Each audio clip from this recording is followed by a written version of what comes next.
If you ask anybody, anybody that really know me that's in this motherfucking industry, and go ask Dr. Dre, man. Like, sit Dr. Dre down and really ask that about who I am and my character and, like what he really feel about me at the end of the day as a man. I ain't freestyling a minute, you know what I'm saying? I'm polish my skills off. Let me see what I can come up with. Let me see, let's check it. Look. Red rose, white ceiling. Red rose, white ceiling. I'm in that red rose, white ceiling. When have you ever heard an Eminem song in the club? I don't hear Eminem in the streets. I'm just a better rapper. The Game came into the rap world like a storm, co-signed by three of the most dominant names in hip-hop history, Dr. Dre, 50 Cent, and Eminem. That's like hitting the jackpot on your first spin. Red rose, white ceiling. You couldn't ask for a stronger foundation to launch a rap career, and Game didn't waste that moment. Red rose, white ceiling. His debut album, The Documentary, dropped in 2005 and made an instant impact, selling over 500,000 copies in the first week. That wasn't just a hot debut, it was a statement. A young artist from Compton had stepped up during a time when the West Coast had fallen quiet, while the South was surging with the rise of T.I., Outkast, and Lil Wayne, and the East still had powerhouses like Jay-Z, 50 Cent, and Nas. The West didn't really have a new face to carry the torch. Game filled that gap. He didn't just make noise, he brought the soul of LA back to life. His voice was raw, his delivery aggressive, and his storytelling painted vivid pictures of street life in Compton. You could hear the hunger in every bar, and it was clear from the jump. This wasn't just another rapper, this was someone who wanted to define an era. Everything about the documentary felt like a throwback to classic West Coast energy, but with a fresh twist. The beats hit hard, the features were massive, and the narrative around Game was growing fast. He was more than a rapper. He was being positioned as the new face of the coast. Too much 50 Cent, not enough West Coast rap. 50 Cent. JC! I said JC! You old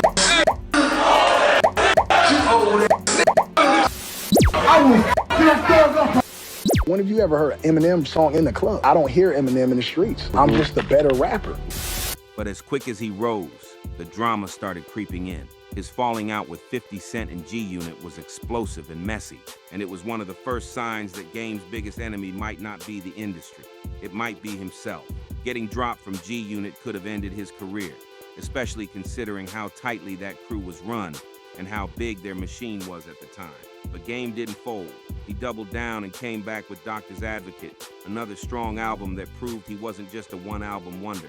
It had no Dre involvement, yet it still carried that classic West Coast sound, and it showed that he could carry his own weight no matter who backed him. That album should have been the start of a new chapter, but instead, it marked the beginning of a slow unraveling.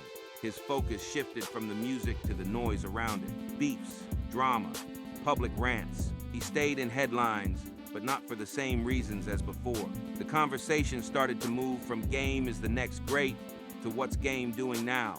The deeper he got into his career, the more it felt like he was trying to chase that debut high. Every project seemed aimed at proving something to the fans, to the critics, maybe even to himself. And I've been in this motherfucker since 2003, right? Because that's when I got signed to Aftermath, 2003. If you ask anybody, anybody that really know me that's in this motherfucker industry, and go ask Dr. Dre, man. Like, sit Dr. Dre down and really ask that about who I am and my character and, like what he really feel about me at the end of the day as a man. So if you could ask Nip himself, he would have told you, and he did tell you out his own mouth what, I contributed, to his career. Coming straight out of West Side, Cedar Block, Bompton, and Top Dog know what it is, Kendrick know what it is, Mustard know what it is, Ty Dolla $ign know what it is, Dr. Dre know what it is, Snoop know what it is.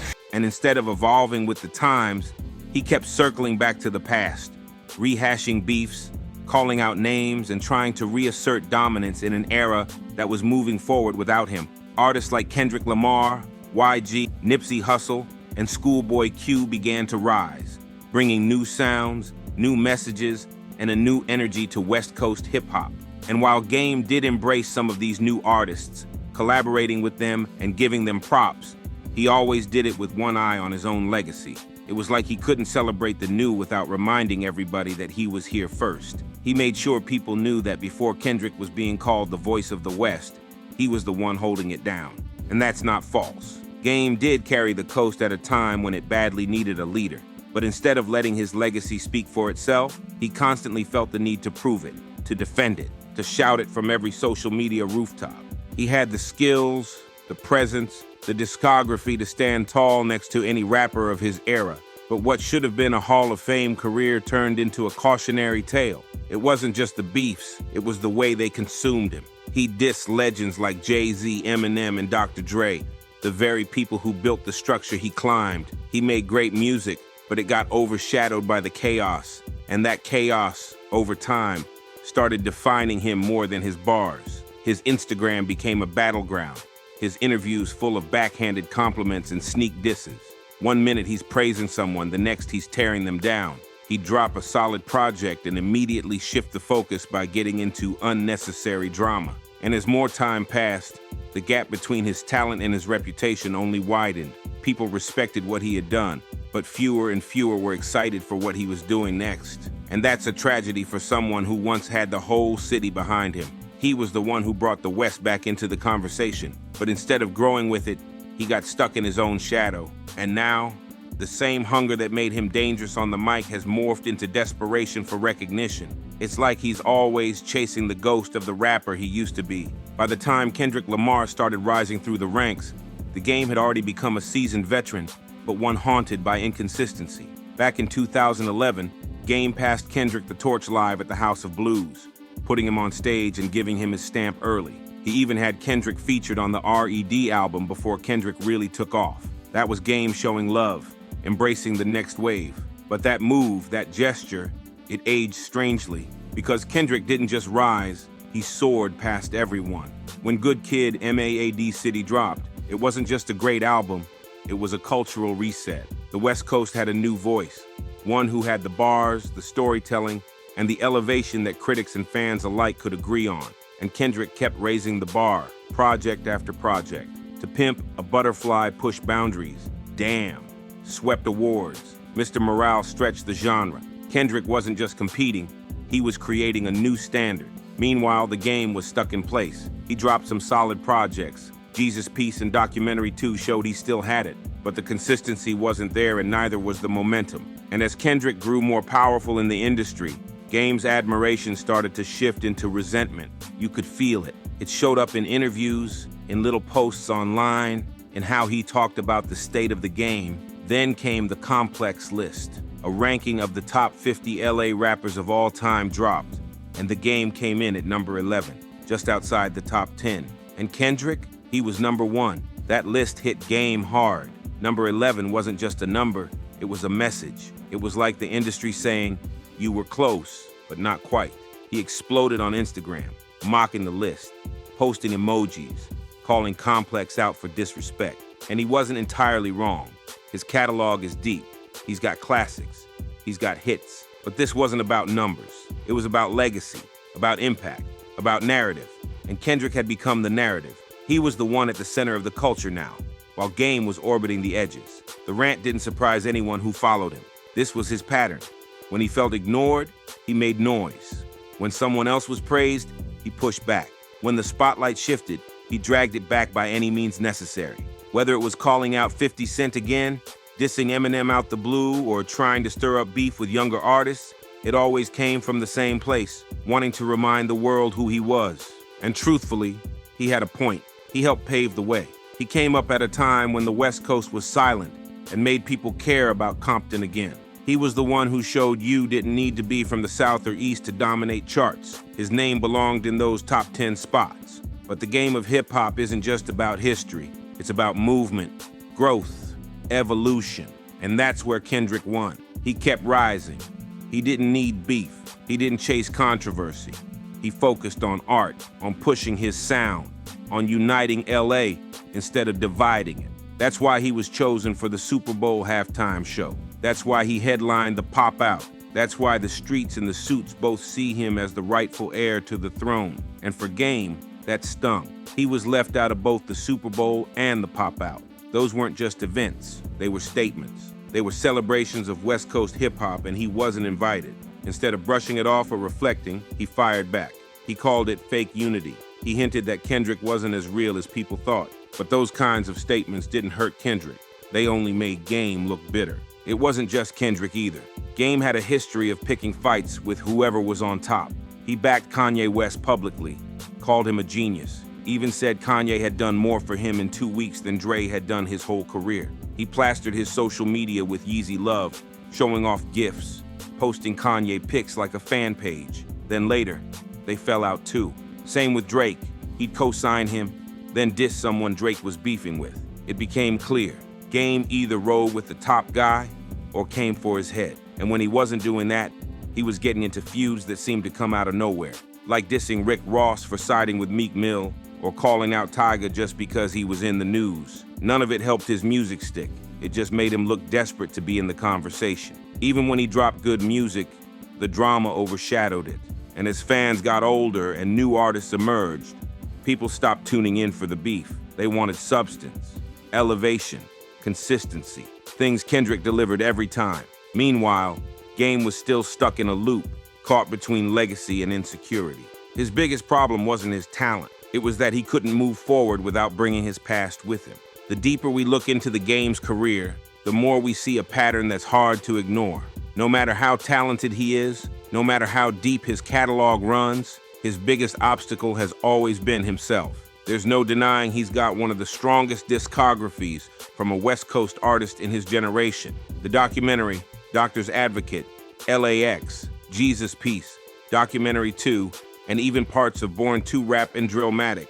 He's delivered raw, aggressive, deeply West Coast music that resonates. He's had moments of greatness scattered all throughout his run, but those moments often got buried underneath distractions.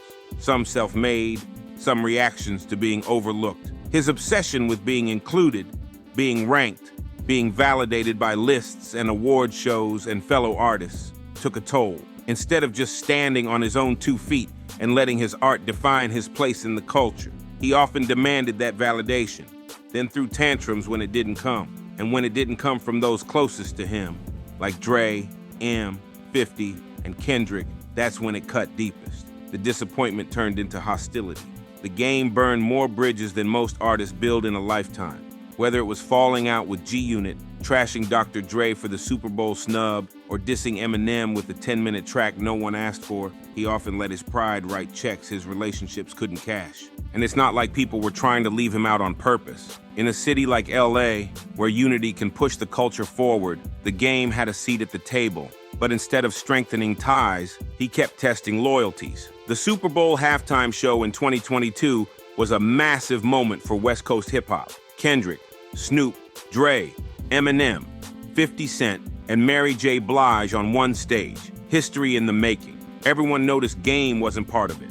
Some understood. Time limits, logistics, whatever. Others felt he should have been there. But Game didn't take it quietly. He lashed out, saying he was disrespected, overlooked, erased. His interviews turned into rants. He said Kanye did more for him in a short time than Dre ever did, ignoring the fact that without Dre's cosign, he may never have been given the platform he had. That bitterness bled into everything he touched. And the same thing happened again in 2024 with the Pop-Out concert, a celebration of West Coast unity organized around Kendrick and his TDE family.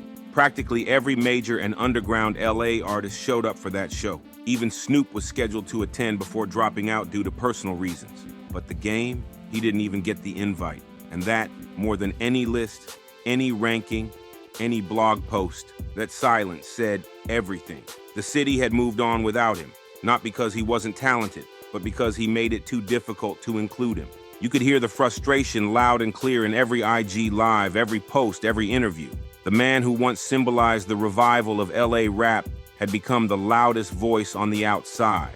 He criticized the event, shaded Kendrick's unity message, and downplayed the success of the concert. But those words didn't come from a place of power. They came from pain, because Game knew deep down that he should have been on that stage. Not just because of his legacy, but because he helped lay the foundation these artists are standing on. Back in the mid-2000s, no one was repping LA like him. He carried the torch. But instead of evolving with the next generation and finding peace in his role as an OG, he tried to stay center stage by force. And that's where things went wrong. Being an OG isn't about demanding the crown back. It's about guiding the new kings, supporting from the sidelines, and building legacy through mentorship and presence. But Game couldn't play that role without reminding everyone of his greatness. He didn't want to pass the torch quietly. He wanted a parade while he did it, and then he wanted it back. That energy made it hard for other artists to stand beside him. No one wants to be in a room with someone who always has something to prove. Even outside the music, his moves raised eyebrows. The $7 million lawsuit that stripped him of his label and music rights came from a case he refused to show up to. That wasn't some small legal error. That was a career-altering decision that showed how little discipline he had when it came to protecting his future. He lost more than money. He lost control of his brand. After that, everything started feeling desperate. His rollout for Drillmatic leaned heavy on controversy. Beef with Eminem, wild statements, erratic interviews. He was trying to trend more than he was trying to connect. The bars were still there, the beats still hit, but the message was messy. And when you've been in the game as long as he has, messy doesn't stick. Fans want focus. They want purpose. And that's what Kendrick gave them. That's what Nipsey gave them. Even YG, with a less lyrical style, understood how to play his position. Game just kept switching roles, from top dog to underdog, from OG to victim, from mentor to challenger, and it left people unsure where he stood. Was he still climbing, or was he stuck reminiscing? Was he proud of his legacy, or bitter about it? Those questions lingered, and he never answered them with his music. He tried to answer them with noise, and in the end, that noise drowned out everything else. Now when you look at the Game's journey in full, it's not just about music anymore. It's about legacy, ego, missed chances, and the deep need to be seen as one of the greats. There's no denying his place in West Coast history. He brought the torch back when no one else was holding it. He put on for LA in the mid-2000s when the coast was quiet. He dropped a classic debut, stacked up a catalog, and never shied away from proving he belonged. But the tragedy isn't in what he didn't have. It's in what he had and didn't protect. He had the streets. He had the talent. He had the mentors. But over time, he burned almost every bridge. Dr. Dre, burned. Eminem, burned. 50 Cent, gone. Kanye, love turned to fallout. Kendrick started with support, ended with shade. Every time someone he helped or showed love to surpassed him, he responded with criticism. It became a cycle, and people saw through it. Fans started to realize that the Game wasn't being left out just because of politics. He was being left out because of patterns. People got tired of the antics. They got tired of wondering what version of him they were going to get. Was he going to uplift the culture or throw shots at it? Was he going to drop an album or drop another rant? That complex list, putting him at number 11 instead of the top 10, wasn't just a slight. It was a symbol that no matter how much he shouted, how many hits he had, or how long his resume stretched, he was always one step away from getting the crown he thought he earned. Kendrick didn't have to say a word. His actions, his artistry, and his leadership did all the talking. While the Game stayed loud on social media, Kendrick curated moments that felt bigger than music. The Super Bowl, the pop-out, the GNX tape, the unity in his team. The Game watched all that from the sidelines and knew, deep down, that this was what he once hoped to build. And as fans and artists from all corners of LA celebrated that new movement, Game became a ghost in the room. Not because he was forgotten, but because he made it hard for anyone to fully embrace him. There was always baggage, always beef, always that need to make it about him. And while some might say he deserves more credit, others will argue he got exactly what he gave. He never truly let go of his pride long enough to evolve into the leader he was supposed to be. But here's the truth. The Game will always be a legend in LA. Whether you agree with how he moved or not, you can't erase what he did for West Coast rap. He opened the door again. He brought Dre back to the charts. He gave hip-hop a taste of gritty, modern Compton at a time when people had almost forgotten. And that impact will live on. The younger generation might not always credit him, but his fingerprints are all over their blueprints. Still, that legacy is clouded by all the unnecessary extras. If he had focused on building instead of battling, mentoring instead of competing, and preserving instead of provoking, he might have been on that Super Bowl stage. He might have stood next to Kendrick on that pop-out platform. But instead, he became the guy watching it all happen, then logging onto IG Live to say why he should have been there. That's not how greatness is cemented. That's how it crumbles. And for someone with his talent and reach, it's one of the most frustrating careers to watch unfold, because it always felt like he was this close to being undeniable. But close ain't enough when pride keeps pulling you back. So whether you still ride with the Game or you think his moment passed him by, there's one thing nobody can take from him. He earned his stripes. Even if the crown never sat on his head the way he wanted, he left his mark.